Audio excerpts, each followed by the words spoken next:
UFC Fight Night St. Louis. Lewis versus Nascimento takes place this weekend, and I'm going to go through the entire card, starting with the early prelims, ending with the main event, giving my prediction and breakdown to every single fight on the card, starting with the early prelim opener of JJ Aldrich versus Veronica Macedo, or Hardy, should I say.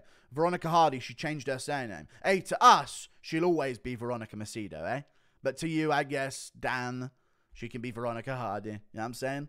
But still, I'm actually going to go against Veronica Hardy here. Not based on personal vendetta either. I just think JJ Aldrich is a step above her recent competition that she's fought.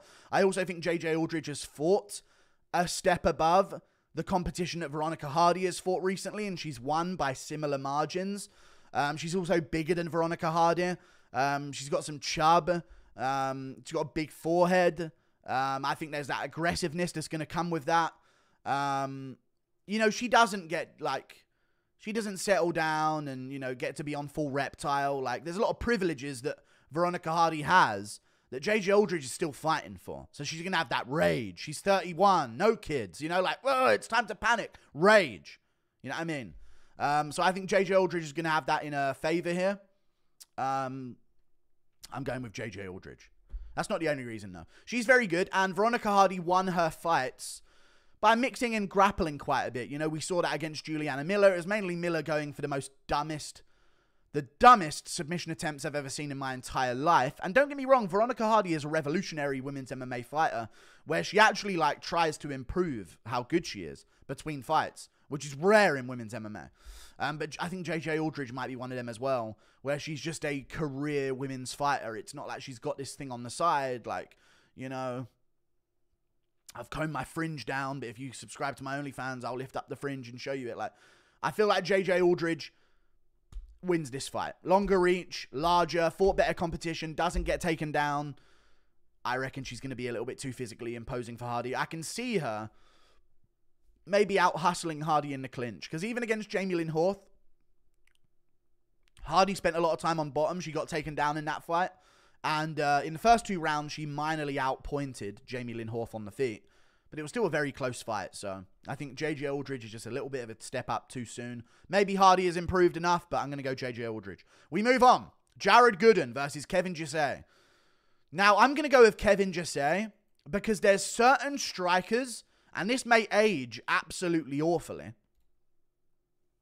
Like, it honestly could. This could age absolutely terribly. But I don't see Kevin Jousset getting KO'd by anyone. Now, hear me out. Especially not a striker. A wrestler could catch Kevin Jousset with his arms down, ready to stuff a takedown and just put him away with a big shot. Or some other type of fighter could do it as well. But there's certain fighters, yeah, like JDM is one of these as well, where even though he gets wild, maybe it's an Australian thing. It might be an Australian thing, you know. They're just too composed. Are they not? Some of these Aussies, they seem really composed in the striking. And I know that Kevin Jousset had a massive kickboxing background. Has he been KO'd in his career? No, he's had a doctor stoppage to JDM himself due to a cut. I feel like he's very good. He's very good. He's very composed. He works very well in the pocket. Like, he's in danger to be hit. And he's still being effective. And he's not getting hit clean. I like that from him. I think that's going to be a good look for him here against Jared Gooden. I just don't think Gooden's going to put him away with straight punches. And that's what Gooden's pretty good at. He's got a long reach. He likes the 1-2. You know, we looked at him against Wellington Term and he proved me wrong. I thought Wellington was going to win that fight because Wellington looked like he'd taken on a lot of Alex Pereira's style. And he looked like he implemented it to his own. But Gooden put him away in the second round, hurt him badly, started beating up on him a little bit, and then choked him out in that round as well. I just don't see Jousset getting hurt on the feet against Gooden. And don't get me wrong, listen, Wellington Terman's all right. He's always been chinny. You know what I mean? He's always been a bit chinny. That's been his thing. He's been a jiu-jitsu guy. He's never really been the stand-up type of fighter. I'm going to go with Kevin Jousset, to be honest with you, over Jared Gooden. I like Jared Gooden. I think he's talented, but I think there's a level of sophisticated, patient, composed striking that can deal with him. And I think that Kevin Jousset is that. So I'm going to go with Kevin Jousset. I reckon he gets this one done. But don't sleep on Jared Gooden. He's only 30 years old and he's got a lot of experience. But yeah, I'm going to side with Kevin Jousset here. I just think if it's a striking match, which I assume it's going to be, I reckon he'll get this one done. Plus, he's not too shabby in the takedown defense either, so we'll see. We move on. Charles Johnson versus Jake Hadley. You know what? I'm going to go with the underdog of Charles Johnson here over Jake Hadley. I'm sorry. I'm sorry, Jake. You're going to have to prove this one to me, brother, because I've picked you in every other fight. But this one worries me, mate, because I saw you against Cody Durden, and it infuriated me watching you lay on that single leg in round 3, letting Cody Durden win the fight where you probably could have made a bit of a change. Now, it's surprising to me that all of the judges gave him round 2, because I thought Hadley's submission attempts in that round were enough to win him the round, but submissions mean nothing unless Pantoja's not doing them. Then they give him rounds over fucking Steve Erceg, don't they? So real submission attempts that are fight-ending nearly, chained together, triangle into an armbar, don't even get Hadley a fucking round that he was minorly outstruck in. But Pantoja's no submissions give him the rounds against Erceg 4-1 on a scorecard. Sorry. Erceg won, and I'm right, and I'm 100% correct on main events this year of pay-per-views. Jake Hadley. He does well when people are right in front of him trying to come to him a little bit. Seen that a lot in his fights. Luke Shanks was victim of that. You know, Hadley was there to time him with double legs. He was there to time him with body shots as he tried to close the distance. We've seen that against Malcolm Gordon from Jake Hadley. We've seen that against Carlos Candelario, I want to say the guy's name was. It's the only fight that's not showing up on his record right now, but it is a fight that he's had. I think it might have been Carlos Hernandez. No, it was Carlos Candelario. I was correct. He eventually submitted that guy in round 2 after the guy basically panic shot a takedown on him because Hadley was doing work on the feet in that fight. But the guy was very stationary. Very, very stationary. And that works for Hadley's style. He's very short, which is crazy to say because on the regional scene in the UK, I thought, damn, this guy's a big fucking flyweight. He actually used to be a bantamweight at some point, and I was like, wow, this guy's huge for flyweight. He's going to take out all these guys. And I've seen him get mogged by every flyweight in the UFC. Like, he's been mogged by Alan Nascimento and got wet blanketed by him. But I am going to go Charles Johnson. He's bigger. I think I like the way he moves on the outside. I think he can make this a bit of a fight where he's just moving on the outside and kicking a bunch. And I think he does that better than Jake Hadley. And I think Hadley's style is not cut out to catch someone trying not to be hit. Like, if you go toe-to-toe with Hadley, he's going to mess you up. If you're over and over again shooting takedowns on him, there's a shot he'll sub you. Or he'll hurt you on the feet and then sub you.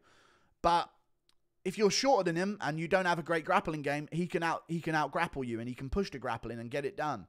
But against Charles Johnson, he's tall, he's elusive. He doesn't sit in the pocket. He's tricky on the outside. And his takedown defense is world class. Like, even if you think, you know, you can control him for a second, he pops right back up. He don't let people get dominant position on him, really. He works his way back up to his feet all the time. And what I can see happening is it being a bit back and forth on the feet, but then Hadley starting to lose as the fight goes on because he's trying to get Johnson down, and Johnson's not letting him. And Johnson is a track athlete. I think he was a, I don't know, is it just called track and field in the US? I think he went to the Olympics for it. So that's why he's got the Olympic ring. So the cardio's out of this world. And Hadley's cardio against Cody Durden. Listen, they both lost to Cody Durden, and Durden actually beat Johnson, not worse, but he got more takedowns on Johnson, but that's Durden's game. Hadley's probably he's probably a bit stronger than Charles Johnson to stuff some of those takedowns. But I also think Johnson's trickier on the feet, which is why Durden shot so many takedowns against him. So I'm going to go Johnson, trickier on the feet, good on the outside. Hadley a little too stationary. I'm counting on you, though, Hadley. Come on, brother. Redeem yourself here, pal. I know you're better than Mikhaev. Okay? I'm still holding on to that. From the regional days. I'm still holding on to it. No matter how much evidence suggests otherwise, I won't back down on that, Hadley. Okay? I won't. But you're probably going to lose to Charles Johnson, so we'll see. We'll see. We'll see. It's all in your hands here, okay? We move on. Billy Goff versus Trey Waters. I'm going Trey Waters. I'm going to go Trey Waters here.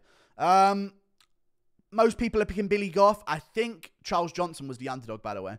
I think Trey Waters is a favorite, slightly.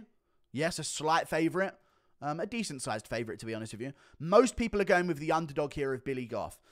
I don't really get the hype on Billy Goff. Listen, fun fight style, true. Walks people down, breaks them, true. Eventually you meet someone not willing to sit there in the pocket with you, and it becomes infinitely more difficult to break them like that. In the pocket, walking them down. Like we've seen this with JDM, right? He smoked all these other guys. My hair's curling up in my eye. He smoked all these other guys on the scene. Came into the UFC, smoked a bunch more. And then like taller, rangier Kevin Holland, you know, started giving him problems on the outside, and all of a sudden the finish rate is not so high anymore. So I'm going to side with Trey Waters here. I think his long, lanky style is going to be good enough here. I don't see Billy Goff being able to dominate him in the wrestling. I don't see that. He could do. I doubt it, though. Gabriel Bonfirm's a bit bigger than Billy Goff. He's a lot more explosive, a lot stronger in the grappling early, so he was able to kind of shock Trey Waters into a big grappling exchange where he eventually, I believe, got a Von Flue choke on him. But Trey Waters on the feet at range is no joke. He is no joke on the feet at range. Really dangerous striking, really good distance control, and I think he beats Billy Goff. I think Billy Goff has fought a bunch of schmucks. No offense to him, but listen, his best win is Yusaku Kinoshita, who was doing all right until he started to get broken and Goff started to turn the tide, which was very quick into the first round, so I'm not even going to say he was doing all right. But Yusaku Kinoshita, 6-3. Like, he's not good. They're just feeling diversity hires there. Like, that's just how it is. No offense. Like, the road to UFC thing, a lot of these guys are just building these records against 0-0 guys and then get diversity hired by the UFC. So it is what it is. Also, another one of his fights, the guy's Israeli. Like, the guy that he fought on the Contender Series. Like, I just, you know, with that, we don't really see a good regional scene over there. You know what I mean? We don't have them tested before they get to the UFC. So it's hard to know how good they are as well. So I'm gonna side with Trey Waters here. Tall, rangy, a lot more reach. Billy Goff likes to fight on the inside, cruising forward, and he's gonna go up against a much taller, rangier guy. I reckon there could be knees up the middle coming from Trey Waters. There could be dangerous strikes as he tries to close the distance. So I'm gonna go with Trey Waters here, and he's also got a type of frame where he will make more improvements fight per fight. Billy Goff, his style is going to work until it doesn't. You know what I mean? Whereas Trey Waters has got a style that he can more easily add to in terms of things that he can chuck into his game and different things that he can work on. So I think Billy Goff's going to maybe get a little bit better at what he does, but he has to do that. Whereas, you know, Trey Waters is going to have a few more options here. And I just think he's better. He fought better competition. Even though their records might not be as good, I trust LFA more than any of these other Eastern Hemisphere promotions, or basically anything beyond the fucking end of the Mediterranean, I guess. We move on to another fight up the card, which was Tabatha Ricci versus Tecia Pennington. Oh yeah, another change of names.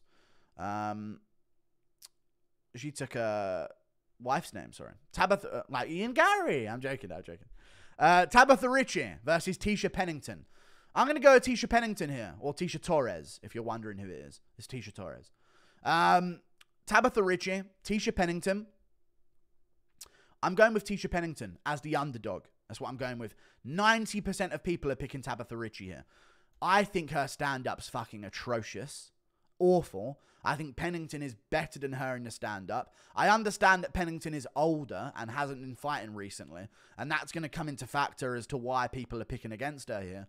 But one thing you cannot deny about Tecia Pennington, or Tecia Torres, is her wrestling background. She came in as a wrestler, a very good wrestler, and if you look through her fight history that she has, people don't beat her. Like, no, people don't take her down, sorry, and Tabatha Ricci does not win fights where she doesn't get takedowns. Consistently throughout her career, does not win fights where she doesn't get takedowns. So that's what I'm looking at there. That's like a golden sign of, like, pick Tecia Torres to me. In a way, you know, like, I'm just thinking about it logically. I'm thinking, okay, Tabatha Ricci, you know, she got this many takedowns against Gillian Robertson and she won. She got this many against Jessica Penne and she won. Still not dominantly in any of these, just boring shit fights. She got this many takedowns against Polyana Viana and she won. This many against Maria Oliveira and she won. Very close fight, nothing too dominant either. She doesn't do anything on top position. You know, Callum Walsh must be a very unhappy man. She does fuck all in top position. On bottom, forget about it. I'm joking. But she doesn't. I mean, she doesn't do anything on top position but lay in full guard. Tecia Torres does not get held down, refused to be against Mackenzie Dern, and escaped all of her nonsense, and beat Mackenzie Dern on the feet. I don't see any evidence that Tabatha Ricci is better than Dern on the feet. Just listen. Dern throws like a tard, but she throws hard, and she's gritty. I don't think Ricci's as gritty, and I think it will probably play into the technicality of Tecia Torres a little bit more. So I'm going to go with the underdog of Tecia Torres here, getting this one done. Pretty dominantly, clearly. 30-27 decision. We move on. Up the card, Terrance McKinney versus Esteban Ribovics. I'm going to go with Terrance McKinney, who is an underdog here. The majority of people are picking him. I think that's based on star power, though. I think if people were just picking this based on who they think is going to win, I think there'd be a lot more likely some 50-50 going on here, rather than a majority picking Terrance McKinney. But I am going to go with Terrance McKinney as the underdog, mainly because people are like forgetting that Terrance McKinney can do what he did to Ferreira. And that's what a lot of people are forgetting. He has the wrestling background. He doesn't use it because he's dumb. All fighters are dumb, brainless humans. He's a dumb human, but he can use it, and he does try, and he wasn't early because I feel like at the start he kind of got caught up in, now I'm a KO guy, you know what I mean? And all of a sudden he's the KO guy, and he's going to go and get all these KOs, but people forget. People forget, man. People forget, man. You know, he KO'd Matt Frivola, everyone's like he's a KO guy, nearly finishes Drew Dober, he's a KO guy. But then he does what he did to Ziam. Took him down, smushed him, ragdolled him, subbed him in 3 minutes. And Ziam's tricky. He's a tricky fight. So, I like that here. I think he has the advantage in the grappling over Esteban Ribovics, at least for the first round. And I think Esteban Ribovics, although he's good, he's missing out on 4.5 inches of reach here against Terrance McKinney. He's very hook heavy as a fighter. So I like that. I like that for Terrance McKinney. He doesn't throw many hooks. A lot of his shots are 1-2s down the pipe.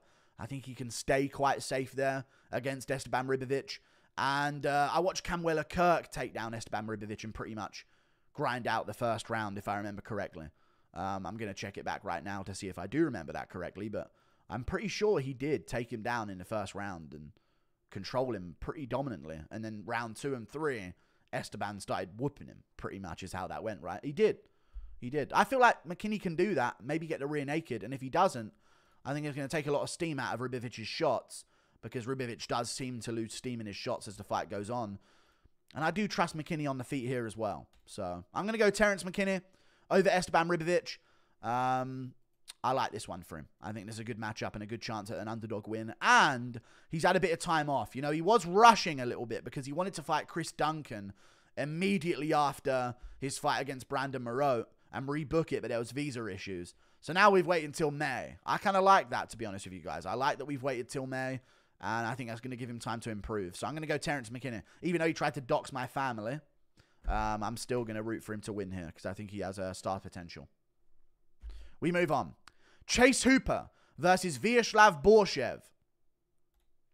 I'm going to go with Viacheslav Borshchev over Chase Hooper. Now, I actually think Chase Hooper could beat Borshchev, which is really crazy to say, that I think he could maybe beat Borshchev. But I just think there's going to be such a difference on the feet, and that's where I'm worried. That's where I'm a little bit worried. And even if Chase Hooper does get dominant position, it's not an immediate sub that's going to occur. You know what I mean? He's a very improving fighter. He's got the frame to be successful in the division. He's had moments. Listen, he just subbed Levitt in a round. That is impressive. It's more impressive than what Pimlet did with him. That needs to be mentioned.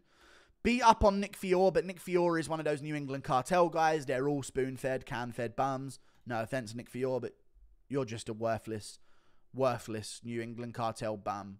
I don't understand what's going on over there with some of their prospects. They fight absolute schmucks and then they get exposed. Steve Garcia put this guy out cold. And I think Steve Garcia is not that bad, but he put this guy out cold, man. You know?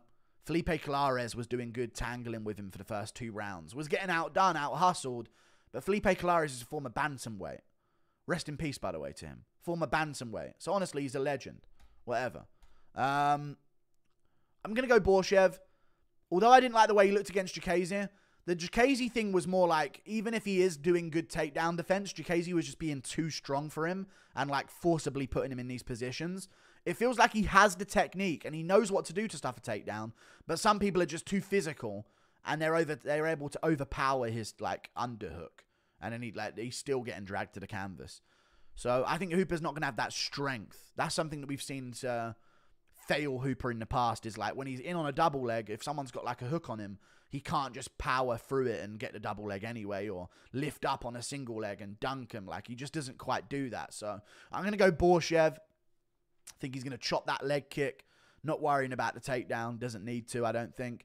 And chew up that leg, go for the body, and probably finish Hooper with a body shot, I'm going to say. Left hook to the body, because it'll give him a natural underhook. One thing about people that are fighting wrestlers, shorter strikers that are fighting wrestlers, that are taller than them or that want to wrestle with them, the body shot's always good. Very, very good, because it gives you a natural chance at an underhook if they are going to shoot. So I'm going to say that he'll target body shots and he'll get a liver shot TKO. We move on. Up the card to the main card. Let me just check if that is the main card. Sometimes UFC likes to bamboozle me a bit. So, yes, the main card. Waldo Cortes-Acosta versus Robelis Despaigne. Now, Robelis Despaigne is not that big of a favorite. This kind of indicates to me that James Krause knows something. I don't know what James Krause knows, but he knows something. Okay? So somebody needs to get on the, tell him to go to his payphone, maybe trade his Cinnabons and his e-cigarettes for some time on the phone. You never know. You know what I mean? Maybe he's got an e-cigarette for someone and give him 5 minutes over the phone with someone. We'll find a way.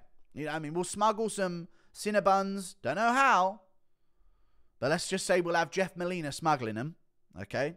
A friend of James Krause as well, so it makes sense to visit him in jail. What am I talking about? Oh, yeah. Something about the odds. What's going on with the odds? This went off on this story about how we're going to smuggle phone time to James Krause in jail, which I don't think he's even in jail, actually. Free James Krause, my man. I'm going Robelis Despaigne. 84-inch reach, 6'6". That's come down since his debut. It always does. Rosenstruik at 6'4". I'm going Robelis Despaigne, man. Waldo Cortes-Acosta nearly got beaten by Jared Vandeera and arguably should have lost. So, that's interesting, isn't it?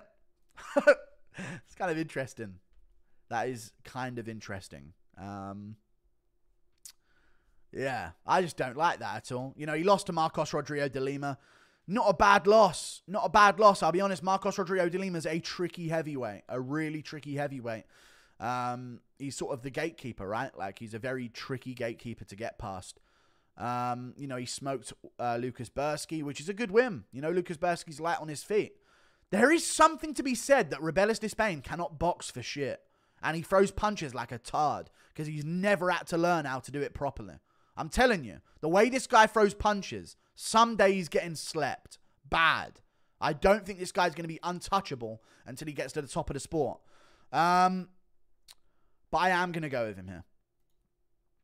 I am going to go with him because Waldo Cortes-Acosta, again, arguably should have lost to Jared Vandeera on damage because his legs were destroyed. So I think that we're going to trust Robelis Despaigne to chew up those legs. Kicking background. I know it was Taekwondo, but you're still going to learn that hip torque, and it's going to lead you to be able to kick really well. That's something that I actually did really well in Muay Thai. I actually, within the first few weeks, they were like, what have you done before? Because literally, you have no idea how difficult the concept of turning over a kick and putting your hips into it and swiveling off that fucking base leg on the ball of your foot is to people. That's a difficult concept to someone to get. So doing Taekwondo, I knew how easily I picked up kicking for Muay Thai. Like that. Straight away. All it took was okay, be a little bit less gay with it. Like you were doing in Taekwondo. Make it more masculine and savage. Got it like that. Easy, great body kicks. I think Despaigne will be able to translate his kicking game to Muay Thai a bit better. I don't want to see too much Taekwondo. I reckon he'll win this fight by TKO. But I do understand the odds being a little bit close. But it is weird, though, because normally they do sway these odds. Like, let's say if Robelis Despaigne was called Robelis Despaignov, he would be a 7-1 favorite right now. But there's obviously more doubt when, the sport's not rigged in their favor. So I'm going to go Robelis Despaigne, getting this one done by a TKO. I think it's pretty obvious. Waldo could cause an upset. We'll see. We move on. Up the card. And also, Waldo Cortes-Acosta. Didn't he just have a shit fight with Arlovski, where he arguably could have lost that as well? Yeah, I'm going to go over Robelis Despaigne. We move on. Up the card. Alex Caceres versus Sean Woodson. I'm going with Sean Woodson over Alex Caceres. The Martian man himself.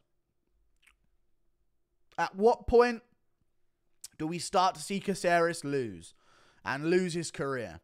35 years old at featherweight might be the time that we start to see him lose his career. Now, I hear a lot of people saying, you know, vegans age better. They age better than non-vegans. And I've always been going after Caceres for his vegan diet because it is inferior to a meat-based diet in MMA. We know that. Look at O'Malley's build completely change around the same time that he tested positive for a pulsing picogram of ostarine. It was the vegan diet, though. But still, he's a vegan. They age better, you know what I mean? But the reason why they age better is because they're spiking themselves to a lower state of human so that the change isn't as noticeable. You know what I mean? So basically what they're doing is, let's say you're a Chad, you're eating meat like a man, you know what I mean? You're 25 years of age, you're fucking right there in your peak. You know what I mean? Everything's at the top, everything's the best it can be. And then you're going to trail down to about 75% of what that once was. What vegans do is they start eating vegan. They immediately are at a 10% of human capacity, male capacity anyway, because they decided to eat vegan. And then they eat vegan. They go down to 5% of male human performance capacity. And then by the time they're 35, they're at 3%. And they go, I haven't changed that much. But your starting point was that much weaker because you're vegan. We've moved on from that theory now. I am going to go against Caceres anyway. There comes a time when these guys do start to pick up losses. And this would now be maybe the first time he's lost 2 in a row in a very long time. We don't normally see Caceres take back-to-back losses. But we see the people that he's snapping them against. Daniel Pineda is a beatable fighter. A very beatable fighter, you know. Julian Erosa is a beatable fighter. For some, he's not, for some bizarre reason. But he is a beatable fighter. You know, he beat Sungwoo Choi. Like, these aren't the same snap-back wins and bounce-back wins that we once thought they were. Decision to Kevin Kroom. I don't like that. I'm going to go with Sean Woodson. I think he's just looked a lot better recently. I think this is going to be the first time in a long time Caceres has fought someone with his frame. Woodson's taller than him. Woodson's got 4.5 inches of reach on him. I think he's going to be way better. I think he looks good against Charles Jourdain. I mean, Jourdain had nothing for him. Tried a bunch. Had nothing for him in that fight other than scribbling out one of the scorecards and making Buffer read out him as the victor. But Sean Woodson, I think he gets this one done. I do. And his win over Dennis Bazooka looks all right because Bazooka just won his last fight as well. So I will go Woodson. I'll say he beats Caceres by decision. Maybe body shots up against a cage, but decision. We'll say decision. We move on. Up the card, Diego Ferreira versus Mateusz Rebecki. I'm going with my man, Mateusz Rebecki, dude. Mateusz Rebecki. I'm going with him to win this fight, dude. He wins this one. Listen, Carlos Diego Ferreira is a dangerous dude. A real dangerous dude. I actually think a shorter guy can do quite good against him, though. Carlos Diego Ferreira used to fighting taller guys. He's not too short himself. Used to fighting taller guys, though. I just think Rebecki's going to be in there like a bruiser. Great for stuffing takedowns, that is. He's got a great wrestling game in general. He does well against taller opponents. Like, he can still ragdoll a Roosevelt Robertson, beat the hell out of him and submit him. But I reckon he wins this one. I reckon he wins it. He's a tank. He's a bruiser. He's shown no reason for me to doubt him yet. I know that Gamrot looked a bit iffy against Carlos Diego Ferreira. Many people have looked iffy against Carlos Diego Ferreira, though. He's a tricky test. He is a tricky test. But I do believe in Mateusz Rebecki. I actually was considering picking him against Nurullo Aliyev, who is the Khabib lookalike up-and-comer, who so far has pulled out of a bunch of fights due to weight-cutting complications and stuff. We haven't seen him since February last year because of a weight cut, and he pulled out to an injury. Really living up to the Khabib monocle. Or Monaco, whatever it is. I'm going to go with Mateusz Rebecki here. Bruiser, tank, took out Loic Radzhabov like he was nothing. That is impressive to me. Listen, Loic Radzhabov, I know he's slow and he's dumb and he's only on roids and that's the only reason he's ever good. But he's been all right. You know what I mean? He did beat Abdul Karim Al-Sawadi, who was the best prospect out of the Middle East going into the UFC, regardless what you say about that. Fair enough, you know, he looked like he was going to start losing and he clipped him in the third, but he still won the fight. Esteban Ribovics win. Not the best looking win. He still won. Close fight. I'm still going to go Rebecki, though. You know, I'm going to go Rebecki. I think he's a class above of a prospect. So I'm going to go with him over Diego Ferreira. I like the way Rebecki looks. I was starting to compare him with Loic Radzhabov then. I don't know why. But Loic Radzhabov's all right. And Rebecki whooped him like nothing. So I'm trusting in that. And I'm going to say he beats Carlos Diego Ferreira. We move on. Up the card. Alonzo Menifield versus Carlos Ulberg. I'm going to go Ulberg. There was a time where I was considering an upset win here for Menifield. But I've been watching back Menifield fights. One, I do think he has a mental disability, which is why he's so willingly been taken under Pat Barry's wing. I think that's the only way Pat Barry can get someone under his wing without fucking an old rusty truck and some promises of free candy. Either way, maybe he used the same technique to get Menifield to train with him. I reckon it could work on Menifield. There's nothing going on behind that guy's eyes. But he beat Jacoby. That is the fucking wild bit. But Jacoby is dumb. And he kept getting caught by shots and dropped off balance. And that's why he lost that fight. Now, that does make me want to consider him to win against Ulberg. But I am going to go Ulberg. I think Ulberg will be able to low kick at range. And Jacoby's good, yeah. And he has got some KOs. But he is a bit tit for tat. And at light heavyweight, it's a tricky game to play. It seems like when Jacoby feels like his opponent doesn't have much power, he's all right to grit down and throw against him, and he'll start like landing good, clean shots. But when his opponent has a bit of power, he seems to go very tit-for-tat, pokey-tappy type fighting, and that's very risky to do because you end up building up this lead, and then you get hit with a big shot and dropped like you did against Menifield, and then that lead is gone that round. You know what I mean? All you did to outnumber him and outland him is worthless now because you got dropped. Ulberg, he's not as tit-for-tat. He selects his shots. He's very single shot exchange. I would worry a little bit against a power puncher doing that, but he's very elusive, very bouncing around on his feet. I like this for him. Taller, a little bit of a reach as well to work with here. And also he's taken some time off since his last fight. This is his big fight. Let's face it, I think CKB is probably going to put a lot of investment behind him here as well because that gym has fell off bad. They got no champs now, and their contenders do seem to lose a lot more often these days. But Ulberg, I reckon, will be able to find enough low kicks early on to change the dynamic of this fight and eventually find his way into getting maybe a late rounds TKO or maybe a decision win in a very boring contest. I could also see that. We move on. Up the card, Joaquin Buckley versus Nursultan Ruziboev. Buckley. I almost want to pick him because he doesn't like Ariel Helwani. Is that bad? Oof. I just think this is a really tricky opponent to fight without much preparation. In all honesty, he's not 6'5", but he's probably like 6'3".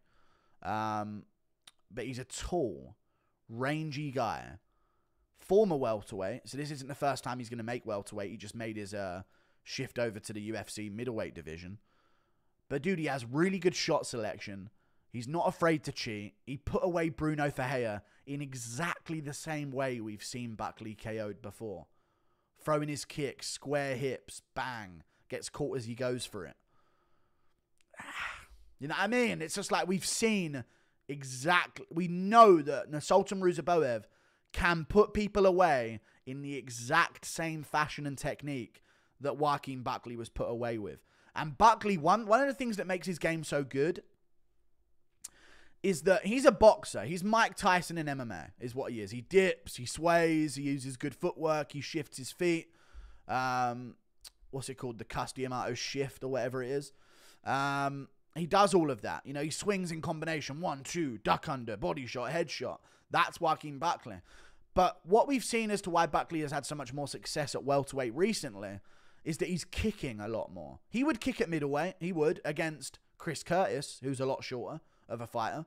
Against Albert Duraev, who's a lot shorter of a fighter. But we would also see him... We've seen him start to mix kicks into his games. High kicks. A lot into his game. Against Sultan Ruziboev, I think that option is kind of taken away from him. He's not going to be able to get respect with a high kick anymore. You know, he's not going to be able to get respect with these weird movements into a big jumping attack that he goes for. I think it's going to be left with him stuck to his boxing. And I think if he does that, we know Ruziboev has a really nasty uppercut. And he's not Luke K. Luke K straight up quit, and he ain't the Luke K we once thought he was. No offense to Luke K, one of my favorite fighters of all time, but he's not the same guy he once was since that fucking brain hemorrhage that he nearly died from. I don't know why I didn't see that coming. But either way, he was still doing all right against Buckley in the first round. I'm going to go with Sultan Ruziboev. I hope Buckley proves me wrong. I want him to prove me wrong. I think he's a much more promotable contender, especially, well, it doesn't matter what division it's in. Any division, Ruziboev or Joaquin Buckley. Buckley is the promoter out of the two of them. He's more entertaining to listen to in interviews. This is the guy you want to win.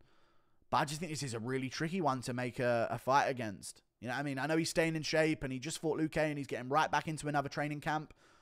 I think this is good for Ruziboev. I think this is really good for Ruziboev. And I can see him landing an uppercut here. And he's also fought recently against Cedric Damas, and he's not afraid to eye poke. I like that. I know it's sad to bring that up in a prediction video. I like that he's allowed to cheat. Certain fighters are allowed to cheat. Brazilians in Brazil, Dagestanis anywhere in the world.